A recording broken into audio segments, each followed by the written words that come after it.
ไปซอยไปย่องเด็กบ่เมื่อคืนนี่เนาะ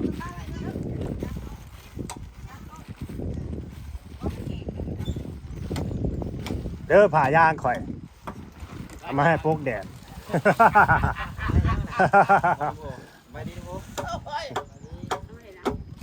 มาปกนี่นี่ไอ้ยางใหญ่ๆไอ้น้อยแล้วท่าสีนี่ปกแล้วอยู่เทิงกูเจ้ามาอย่างก่อนขายอย่างเนี่ยนะสอบมาปกนี่นะเป็นห่วงสร้างจะสร้างแดดบ่ได้เพราะพวกซ้องมันบ่ได้ใส่ก็บ่เป็นหยังบ่ใส่ก็บ่เป็นหยังเอาไว้นี้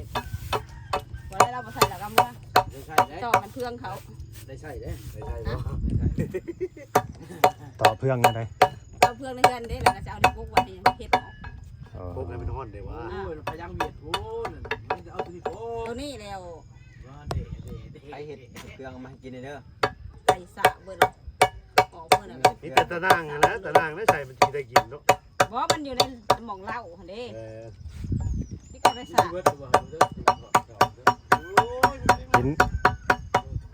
กินข้าวเช้าเลยบ่น้องโอ้พี่มานั่งพี่อย่าไปสอสร้างนะมาพี่ครับคอยสร้างเห็นเด้อนี่เอาผ้าพาดตอนน่ะขึ้นน่ะก็แห้งอยู่แล้วเนาะโอ้ทั้งยังคือว่าถั่วแจ่วบ่ดียังเหี้ยคนแห้งบ่คือว่าเห็นน้องมวยมาหาอยู่ครับเห็นน้องมวยมาหาบ่แม่นอี่บ่ว่าน้องมวยมาหนึ่งข้าวให้กินฮะบ่แม่นบ่ใส่มาดูเสร็จดูดิเสร็จ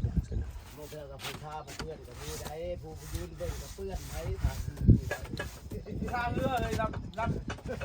บหนึ่งเนี่ยด้วยชาให้ไทยน้ำยังลายพี่น้องเลยบอกเลยน้ำเรือลายอยู่กินแล้วข้าวนะยังนี่โอ้ไม่ว่ากินกับข้าว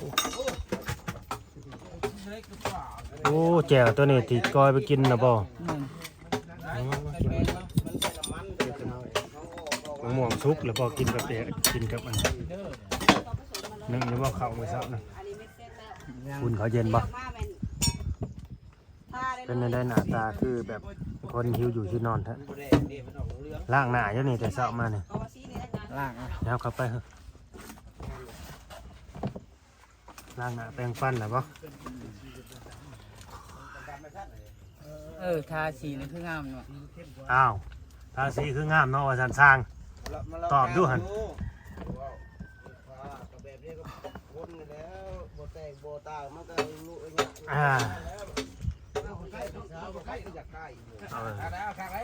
แม่ที่ตามุกกับอะไรเลย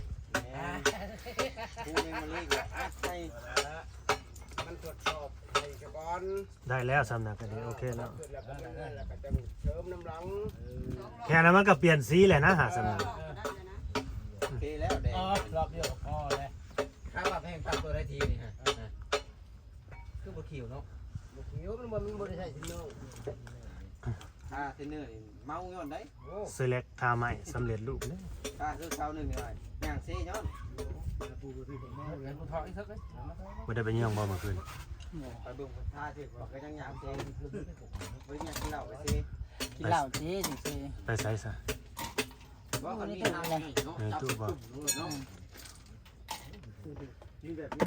ก็เห็นเอากระทรงกระซามาตกตอนนั้นฝนมันบริโตกเฮิงที่คือบ่เป็นยังกบแน่ฝนตกกันยังกบยังเปียกหนักกว่าประมาณนี้ยกทิศฟ้าได้แบบนี้ได้เดินทางมันฟ้าที่เช้าลมโอ้ประมาณนี้แหละท่านกับคอโตจบคลิปเลยได้เข้าไปติดอยู่ในแหละว่าท่านที่ทำดีแห้งได้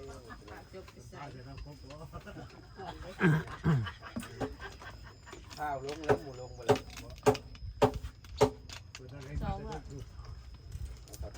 แ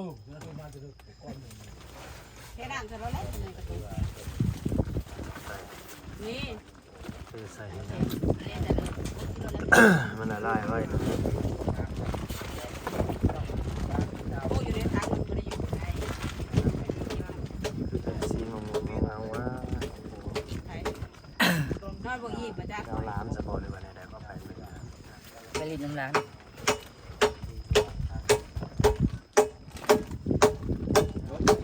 ี่จบแล้ว คืนนี้ก็นอนอยู่นี่ป่ะ จบแล้วตัดคลิปไป ไปนอนเฮือนหมูเฮือนกูอีกที่ นอนนี่แหละ ลงได้ ว้าวแล้วพูดเป็นยาทานเนี่ยไม่ออกลงทุกขนาดนี้ว่าเป็นบริษัทสิเนี่ยว่าในที่นี้มีคนเยอะ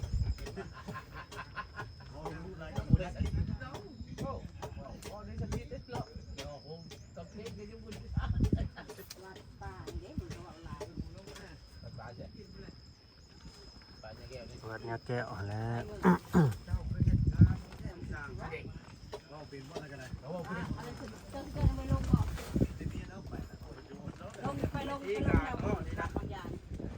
พี่น้องไว้ก็รุ่นน้องกันนั่นแหละเนาะแล้วก็ชมไปน้องกันน้องก็สิบ่เว้า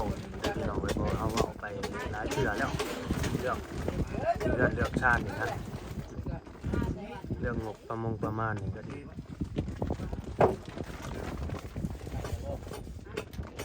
นี่ก็สิมาแจ้งน้องเพิ่นอีกเทื่อนึงเรื่องงบนี่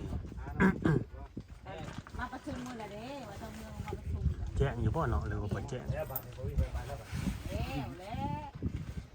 านใหญ่มาทาบ้านเนาะ แจ้งดีหรือบ่แจ้งเนาะบัดนี้สิไปแจ้งข่าวดีหั่นน่ะอะไรตะปูเฮามื้อวานนี่ไว้อยู่หั่นเลยบ่ตอนฝนตกน่ะ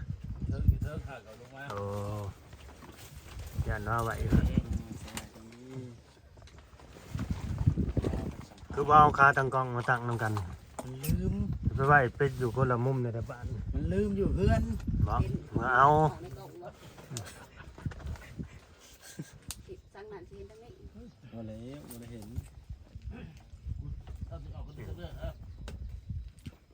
บาบอสมีหยังมาแจ้งข่าวเนาะเพิ่นบ่ ว้ายยังยัง ยังบ่มีบ่ ยังเงียบอยู่ใจเย็นค่อยเป็นค่อยไปมันก็เป็นงานถ่ายหลายคนอยู่นี่ ใจเย็นบ่ ใจค่อยชำนาญเรื่อยๆ เอาไว้รุ่นได้เดือนนี้ไว้รุ่นได้เดือนนี้รุ่นพอลูกพอเมียได้เดือนนี้เออไว้รุ่นได้พี่น้องเลยตอนนี้ แค่นั้นเองเนาะแค่นั้นเอง บ่แม่นรุ่น17 18เด้ มันโมเมนต์แล้ว มันแค่ขี้ไล่ ฮ้อนอยู่บ่มันคือปิวไปเลยเนาะ มันไล่บ่ได้ค่ะมันจะสิอันบ่งามมันไหลลงเด้ นี่นี่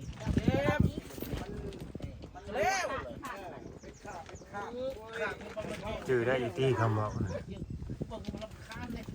นะฮือว่าซั่นบ่ได้ฟังซ้ำ นี่แค่เลย เราเว้าหยังก็บ่ได้ฟังอีกชื่อได้อีกที่คำเว้าเอา ไปใจเขาไปเดี๋ยวไปชอบเขาไปเอาขึ้นยาชอบ ได้ดีนาทีไปนาที ชอบชอบ ตกลงอิหยังกันสัญญาจังกันได้นี่ชื่อได้อีกที่ บอกไหม ไอ้ที่ว่าเล่าเว้ามื้อนี้นะ ไปแล้ว คือผู้ใหญ่เพิ่นบอก เขา นะ กลางมือ ได้เว้าแล้วบ่น้องได้เว้าแล้ว ได้คนเดียวแล้วว่า บ่ที่ว่ามีคนเข้ามาหั่นน่ะน้องโอได้บอกเลยบ่ ยัง ยังบ่ได้เว้าบ่ เปิดธนาคาร อืมอันนี้ก็สิให้น้องเป็นคนเว้าเองเด้อที่กล้าบอกใครบ่ โอ้ก็ บ่กล้าอีกอ่ะกาสิเป็นหยังเฮาก็บอกคือบ่ลาบอกแหละให้เว้าทำนองนั้นขอโทษเด้ออย่างนั้นลำบากใจตอนนี้ที่เขาก็ว่าไปหั่นแหละต้องเว้าให้เขาเข้าใจเด้อมันจังสินั่นน่ะเนาะแล้วเดี๋ยวทางผู้ใหญ่ เท่า เพิ่น ไร ก็ เท่า น่า นี้ สิ แห้งน้อยกว่าเท่านั้น บอกน้องเองนั่นแหละ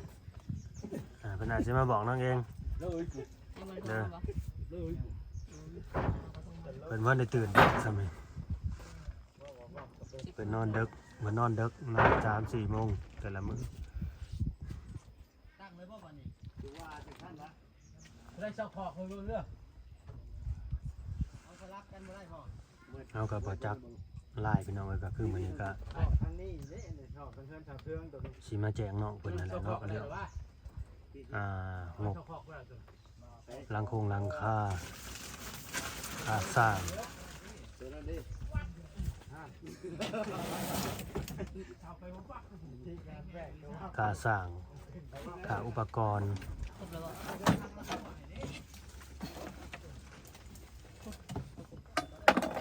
ว่าสิว่าในใดดีเนาะ สบายแต่เราไปเรื่อยบ่ได้บ่ บ้านพุทธาสีว่าต้องวัดต้องวิ่ง เช้าใหญ่เลย สิว่าเป็นข่าวดีหั่นแหละเป็นข่าวดี เอาหนี ว่าพื้นข่าวดีแล้วแวะมาโลดแบบบ่อน รถเข้าไปจากทางน้ำเลยเนาะ เอ๊ะก็ชอบมันในเรื่องอะไรกัน อย่างนั้น พอดีอีกนิดเนาะ เฮ้ยว้าวเถิด เอาให้เว้าอีหยังมาเป็นข่าวดีแล้วก็พ่อแหละเนาะ ดีได้เงินอยู่วะ ข่าวดีสิได้เฮือนสิแล้ว ซาสี แจ้งข่าวดี โอ้ย คนเฮานะคิดดีทำดีแหละได้ดีถึงมันสิช้ามันก็ต้องได้ดีนะแต่ว่าทำดีคิดดีแต่มันก็สิมีอุปสรรคแน่หั่นนะ แม่นแล้ว เคยได้ยินบ่เพิ่นว่ากันว่ามารบ่มีแล้วบารมีบ่เกิดนะ แม่นแล้ว เนี่ยประมาณนั้นถือไว้โลด แม่ก็เคยได้ยินเยอะ มารบ่มีบารมีบ่เกิดคนเฮามันก็มีคนหักคนสร้างเบิดนั่นล่ะ ปิดย่างแล้วมันนี่กินแต่ดึกอะไรเนาะมากระ10 โมงเช้ามันก็ได้ ลายเขาหัวได้ ปล่อยให้กิน7 โมงเช้า ข้อตีจะได้เนาะ ว้าวสุพังแล้วไม่ได้ข่าวดีเรื่องไหนเดี๋ยวนี้จะพัง ข่าวดีเรื่องเฮือนเรื่องซ่านนี่แหละบ่บด แบบว่ามีงบจนแล้วบัดนี้ ยังบ่ทันว่า พอเราตั้งใจแน่นะครับ ข่าวดีปุ๊บเอาเองคิดว่าพ่อแล้วบ่ ลูกไข่กันไหม ราคาดีเนาะ ผู้นั่งอยู่เลยนะลูกไข่แล้วนะ ว่าสิปิดจ็อบเด้ นั่นมันเบื่อ เอาข่าวดีนี่แหละสิมาแจ้งข่าวดีน้องนั่นแหละ ยิ้มเลยทั้งนั้น เนี่ย ดีใจละ ดีใจบ่ ข้อยก็ยังดีใจเพราะว่าแต่เราดีใจน้องเพิ่น ปิดจ็อบ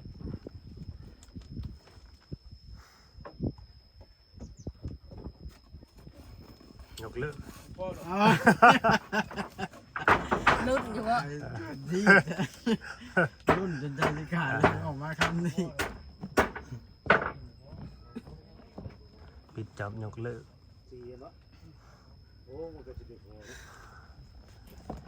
การปิดจบอยู่บ่แม่นแล้วอยู่เลิกเนาะ แม่นแต่ว่าให้น้องฟังนะเพิ่นให้น้องฟังจุดใจเจ้าอยู่มาหลายขนาดเนาะ เกาต้นหนึ่งทีนะ เอาขึ้นไปท่าแล้วบ่บัดต้องได้มันต้องได้ใส่ไม้แล้วบัด โอ้ย เพิ่งบ่ ขึ้นไปเถอะยืนเป็นนั่นเถอะแหละเป็น สิขึ้นไปยืน อย่า เบิ่ง นะ เนาะ จังหน่อยอันพวกยืนกงทั้งนั่นก็ได้ถึกชี้จังหน่อยนี้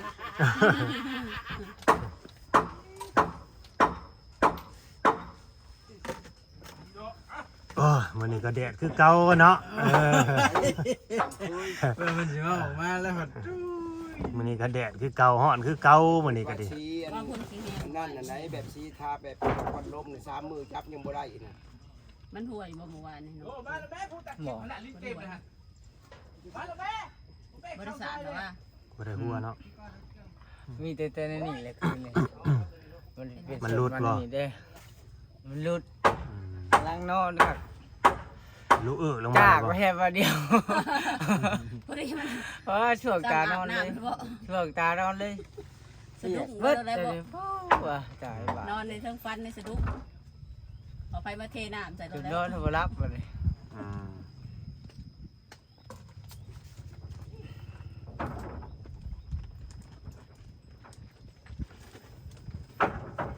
เป็นหมื่นเป็นยังจังทามันมันเขาแปลกเขาเอามันชามเช้าคือแดงกว่าหมู ให้มันเด่นกว่าหมูเด้ ไม่ของแท้สิ คือพี่ดึกแต่ใหม่นี่มีชี ไม่ มัน ไม่ยุ่งหัวเนาะ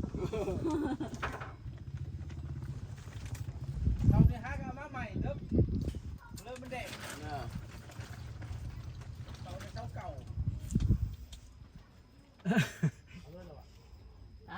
วัดหัวยังก็เดี๋ยวนี้ ย่อ อันเลย หัวนั่งฟังนี่แล้วดีใจ มาปิดจ็อบแล้วก็ปิดจ็อบแหละหัวไปสั่ง ก็ว่ามันชุดแน่เนาะ ถือว่าเป็นข่าวดีสุดๆนั่นเนี่ยนะแต่มันก็ข่าวดีสำหรับน้องเพิ่นนั่นแหละแล้วก็ข่าวดีสำหรับ FC ของน้องเพิ่นเด้อที่ว่ามีแบบสิมีผู้รักผู้ใหญ่แบบมาช่วยนั่นนะให้แล้ว เรา เราท่ามันเป็นชื่ออยู่ว่า ที่ว่าเป็นข่าวที่ว่าอึ้งเลยเนาะ แม่น ทึ่งอีหลี คันว่าเพิ่นบ่เปลี่ยนใจก่อนเด้ โอ้เพิ่นเป็นผู้รักผู้ใหญ่แล้วเพิ่นได้เว้าแล้วเพิ่น อ้าว เปลี่ยนใจเนาะ บ่แน่ได้เฮ้ยเว้า เว้าได้ปูถึงใจขึ้น ลิ้นบ่มีกระดูกคนเฮาเว้าบ่ได้เด้ เวลาผิดใจ หรือบางทีทั้งนี้ทั้งน้องเพิ่นเฮ็ดบ่ถูกใจเพิ่นผิดใจเพิ่นขัดใจเพิ่นในนี้ได้ซะ ไปแล้วแหละ เพิ่นก็ไปบางใหญ่ตัว บ่ได้นั่นเลย เปิดตลาดได้ผู้ไผคือกันไผคือกันได้น้องโอ้ได้บ่แม่นว่าแต่ ผู้ใหญ่เพิ่น ผู้ใหญ่ได้ตัวบ่าวลาวเองก็คือกันเด้กันว่าเฮ็ดแบบบ่ได้ใจผิดใจหรือว่าขัดใจเฮานี่นะเฮ็ดแบบว่าเสียความรู้สึกนั่นนี่นะเฮ็ดให้ผิดหวังนั่นนี่เฮาก็ไปคือกันได้ตัวบ่าวลาวก็ไปคือกันได้บ่เข้าใหม่ได้แถวนี้ ใจดำแท้ อ้าว บอกเข้ามาเฮิงๆอยากสิเข้ามา ช่วงที่พิดใจเดี๋ยวเข้ามาเฮิงๆให้ใจเย็นใจดีก่อนนี่เข้ามาเนี่ยนะยังว่าบ่จบ เออ ฝากได้สรุปก่อนเลย ว่าพันได้จบ ก็คือกันกับเวลากันผัวเมียเขายังหายกันนั่นแหละเวลาใจดีใจเย็นเขาก็จังคุยกัน แม่น ผู้ช่วยยังไงเนี่ย มันก็เป็นเรื่องปกติอะไรพี่น้องเอ้ย ไป ก็ถือว่าก็เป็นบุญวาสนาของน้องเพิ่นนั่นแหละเนาะ แม่นครับ อันนี้ก็จักสิเว่าในใดบ่าวลาวก็ดีเนี่ยมันมีดราม่าในกระปานนั้น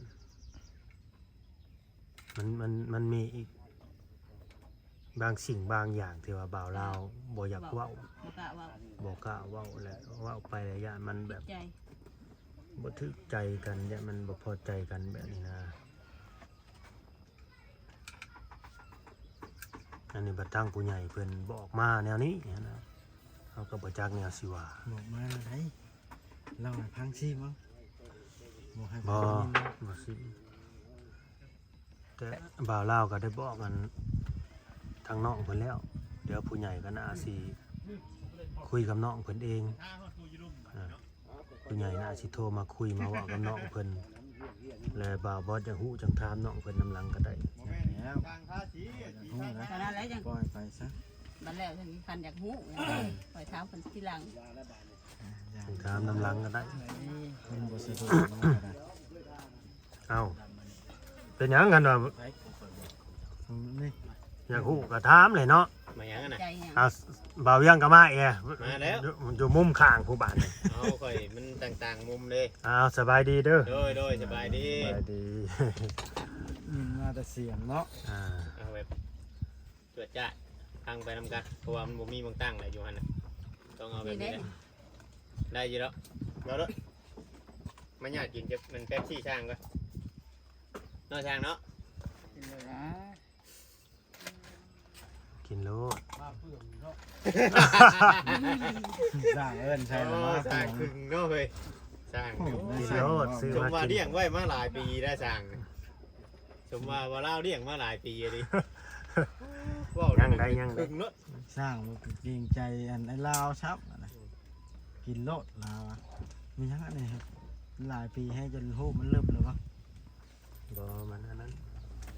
เปลี่ยนใหม่ยังน่ะสิถามยังน่ะเฮามาดอกคือเงียบเลยบัด ฮะ มันมีแต่สิได้จบคลิปตัวนั้นแหล้ว ถามยังมันนั่นเบิดคำถามเลยได้นี่ เบิดเลย ผมมาบอกข่าวดีเนาะเบิดแล้วก็ บอกเขาดี แล้วก็จบแล้ว ได้งบมาบ่ได้งบมาเพิ่มบ่ ว่าสั่นแล้ว ดีใจน้ำ เรา ค่ะ บดอย่างหูอย่างนั้นมันเลยยังถาม ว่า ใจ ได้งบ น้ำดีใจ แล้ว น้ำ ถามน้อง ใจน้ำน้องโอน้องนะเป็นได้งบมาเพิ่มแกจะว่าตรวจจ้าบรึมตึมตั้มเด็ดลูกเริ่มยากปะ แม่นตัวนี้ยังบ่แน่นอนเนาะขึ้นอยู่กับน้องเพิ่นเด้อตัวนี้เด้อสำคัญสุดก็ขึ้นอยู่กับน้องเพิ่นขึ้นอยู่กับการกระทำน้องโอเด้อ น้องโอเด้อเนี่ยอะไรมันดีนะเห็นเอา ขึ้นอยู่กับการกระทำอะไรให้มันเสมอต้นเสมอปลายนั่นแหละคือบ่ลาบอกหลายๆเถื่อนั่นแหละครับอย่าลืมแท้ๆว่าเฮาไปปฏิญาณตนหยังไว้กับเพิ่นแล้วก็ต่อหน้าพระธาตุอิงหังอีก หน้าพระธาตุได้ อย่าลืมตัวนั้น ต้องทำให้ได้ถึงจะกล้าไป เคยไปจักเทือ ไปน้ำกันมื้อนั้น บ่ได้หากไปทอกครั้งแรกในชีวิตได้บ่ฮะเอาคักแน่ไอ้ บ่แม่นเรื่องเล่นๆนี่ ก็บ่คิดทุกส่วนเลยก็บ่กล้าไปหรอกก็ต้อง ต้องมั่นใจเจ้าของแล้วจังไปนี่ แม่น เนาะ ก็ชวนคักแน่ได้เนาะ ต้องมั่นใจตัวเองแล้ว เอ จะ อก ล้า สิ ไป ไปคิดว่าโอ้ยเฮ็ดไปเลยบ่มีหยังเกิดขึ้นดอกนั่นอย่าได้ แกคำเว้าน่ะจะไปคิด แจ้ยังคือ เรื่อง เก่า แบบ ได้ นี้มันบ่เชื่ออย่าลบหลู่เลยเนาะ เลย เจ็บ ให้มัน แต่ พระ ตา ธาตุ เห็น อั ว่าน นั้นซะธาตุศักดิ์สิทธิ์จำคอยบ่กล้าได้ธาตุปูนธาตุอีหังนี่ ว่ามันน่ะคือไปอยู่มันน่ะคือไปอยู่ เอาไปกับเขาก็ไปขอพรขอยังเขาบ่ได้เฮ็ดเนาะ บ่แม่นถ้าพลาดก็คอยกับบ่กล้าแบบสาบานไม่ได้ แบบว่าเขาบ่กล้ามันเขาบ่มั่นใจเขาบ่กล้าอะไรบ่กล้าภาษาบ้านน่ะ เอาคืออยากถ่ายให้ถ่ายนี่ เออแล้วก็ถ่ายคนได้ เอาแล้วสิถ่ายเอาถ่ายสะดอกไปแล้วคือเห็นรูปจะไปลงไปแจ้นํอยู่ คอยเอาไว้แล้วฮู้จัน เอาใช่ไหม เพราะว่าเปลี่ยน โอ เมื่อวา เคน ได้แล้ว ได้รถฮอด 2,000 บาท นะ ว่ะ เนาะเสยอีก กันโน เพิ่นดังฉันแล้ว ได้ 2,000ยอด กันฮอดนั่นน่ะน้ำเย็นจะขวดแล้วซั่น เอา เนาะ แล้วหวานนี่ เออ จะจอกแล้วบีบให้เพิ่นนะครับเอาเย็ เอา นๆ สั แล้ว ตว์เบิ่งหาจอกก่อน บ่มีน้ำแดงเนาะ เฮ้ยเพิ่นบ่กินน้ำแบบนี้นะเพิ่นกินแต่น้ำแดงได้คนนี่ เป็นกุมารเพิ่นบ่ได้นะ ทำกินได้ ทำกุมารทองบ่ได้กิ แต่ น นี่ น้ำแดง เพิ่นยังบ่กินน้ำแดงน้ำหยังแบบ พี่น้องเอ้ยเฮาก็สิได้จบคลิปไปซะมื้อเนาะ FC ก็สิโอ้ยอึ้งๆมั่งๆไงก็คือว่ามันใจแท้ ว่าข่อยได้ยินว่ามีข่าวดีเข้ามานี่ข่อยก็ยังดีใจนำได้เนาะ คือบ่มั่นใจเท่าว่าเรานี่คือว่าอึ้งๆมั่งๆอยู่ เพราะว่าสร้างเพิ่นเคย เพราะว่า เคย แต่ ว่า บ่ เพิ่น ลาวแล้ว เพิ่น เพิ่ บ่ น อยา ว่าก บ่ลาวพาจบข่อยก็สิได้จบ เพิ่นบ่อยากหยุดได้สร้างนะเพิ่นอยากเฮ็ดแบบ ก็ฮู้สึกว่าดีใจแล้วได้ยินข่าวทำโอ้ย สร้างก็สิไปหาดำไห้ดำนาคือกัน ไปเนาะไปอันไปท่าสีก็ไปรถช่ำก็ไม่ย่อบัดนี้เนาะสีนี่แหละ อ่ะก็ขอบคุณ FC เด้อที่เข้ามาเบิ่งมาชมเนาะแล้วก็ให้ทั้งน้องเพิ่น แดง ขอบคุณผู้รักผู้ใหญ่ใจดีใจบุญเพิ่น มาย่อเราได้ ทุกคน แล้วก็ผู้ใหญ่ใจบุญใจดีล่าสุดแหละคนล่าสุดเด้อเอา ขอบคุณที่ผู้ใหญ่ใจดีเบิดที่ผู้ทุกคน กำลังว่าจะกินเจ้าแล้วเจ้าต้องกินตัวนี้ ถึงคนไทยถึง ตัวนี้เจ้าต้องกินอยู่บุกิน ต่างประเทศขอบคุณอีกเทื่อที่ส่งผมมาให้เฮ็ดเทื่อนให้ลูกเจ็ดอยู่สิได้องค์ไข่สิมีทำจังใดก็ให้คืนร้อยเท่าพันเท่าให้ร่ำให้รวยข เอา ขอบคุณ ตัดใจ ทางบ่าวลาวพร้อมที่เป็นสะพานบุญให้ร่ำให้รวยให้ห่างให้มีก็เก่าให้สุขภาพแข็งแรง สาธุเนาะสมพรปากเนาะ แม่น ขอให้เข็ดให้คิ้วคำเว่าขอให้ศักดิ์สิทธิ์เด้อสา เอา ธุ หยังใส่ไฟบ่ ปล่อยมาสิ จบคลิปไปก่อน ๆ เนาะ ขอคำจาเนาะคำอวยพรให้ผู้รับผู้ใหญ่ แม่นให้มันแบบตั้งใจ อันนี้เอาอยู่บ่ ใจมีความจริงใจ จากใจเฮา เนาะสบายดีเนาะโอ้สบายดีตามนั่นแหละพี่น้องเอ้ยมีแต่ บินมาทางนี้บัดนี้ยังบ่ได้สบายดีทางนี้แหละ โอเคเนาะ บ่แล้ว